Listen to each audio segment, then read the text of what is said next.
The Philippine government is set to identify businesses that can resume at limited capacity as it begins to ease pandemic lockdowns. With us now for more is Marivic Españo, Chairperson and CEO at PNA Grant Thornton.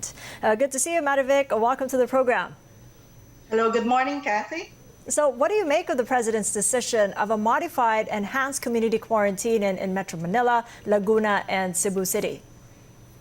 Well, I think it is a good move. We need to really calibrate the opening of businesses as we prepare for the more general and broader GCQ. Do you think we're ready? I mean, from the business sector's point of view and the preparations you've been doing towards this end?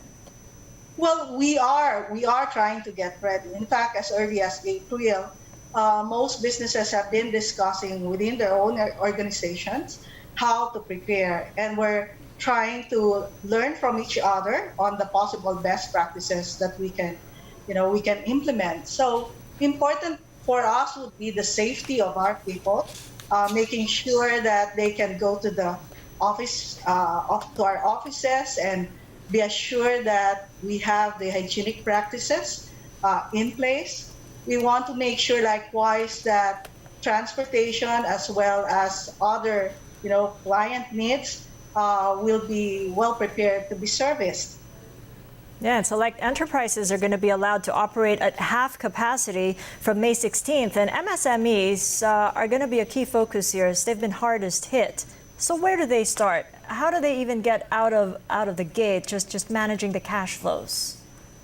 Okay, well, at this point, it is really important for most businesses, especially the MSMEs, to really study where they are in terms of liquidity. So cash flows coming from their sales, if they're still able to operate at this point, receivables from clients, their credit lines, they have to be talking with their banks to assess whether they would be able to still tap the credit, the available lines that they have previously discussed with the banks. It is also important for them to really analyze their operations, identify what would be the critical, expenses that they have to give priority to, review, the relationships that they have with their suppliers to check whether there's a possibility of, deferring some of the payments or coming up with a payment schedule. They have to look at contracts, for instance.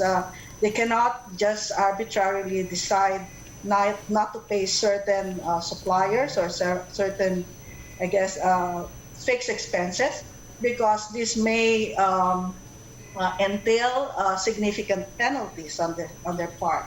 So from a cash flow perspective, I think they really need to look at both their customer side and their relationship with their suppliers. Yeah, the customer side is a little bit difficult because, how do you stabilize and boost sales when consumer demand isn't there yet, but for the basic needs and essentials coming off a lockdown?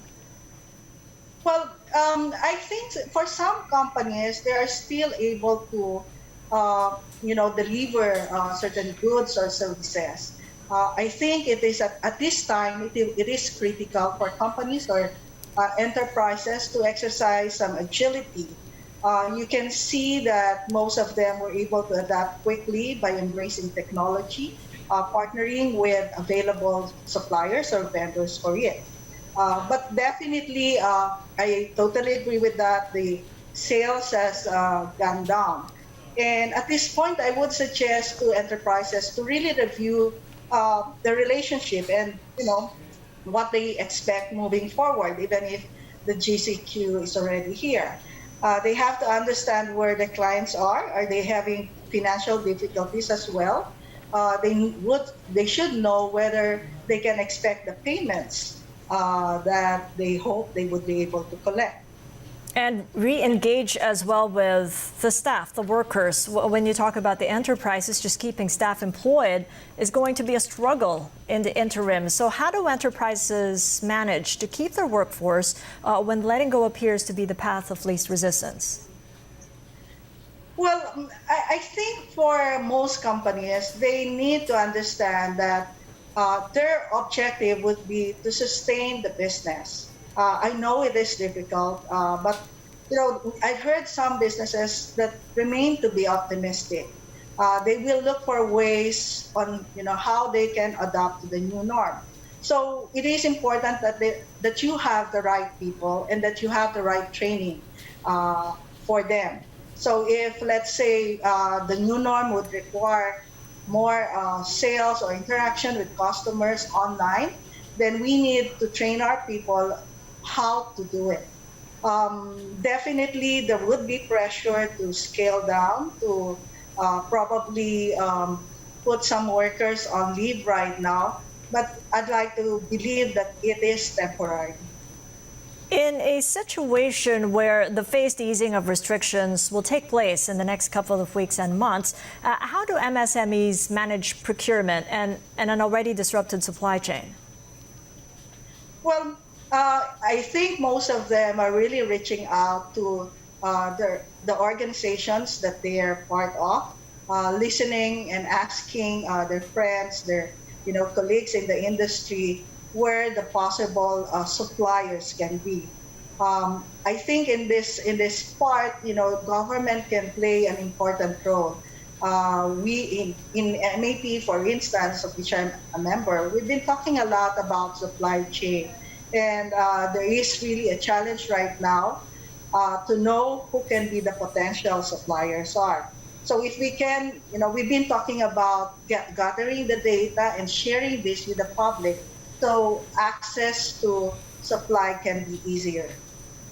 And just picking up on your point about digital transformation, is that a must for all MSMEs post-COVID, or is it something they can merely consider at this point?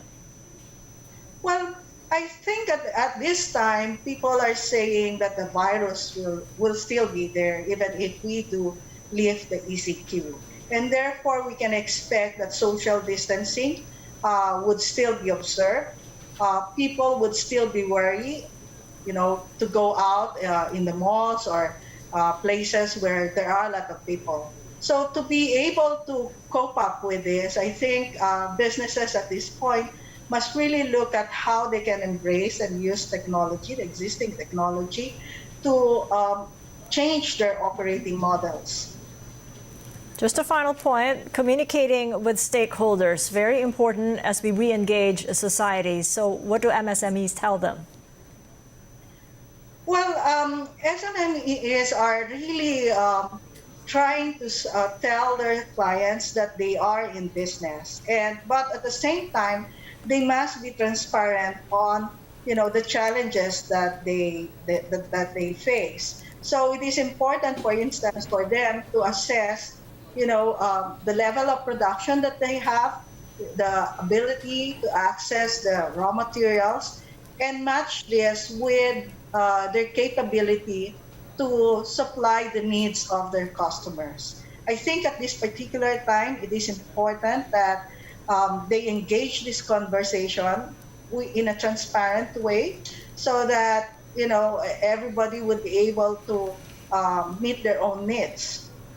Right, it's a bit of a laundry list of homework for all the businesses out there as we re-engage into business. But thank you for the direction there, Marivic, and keep well. Appreciate the information. Marivic Españo of PNA Grant Thornton.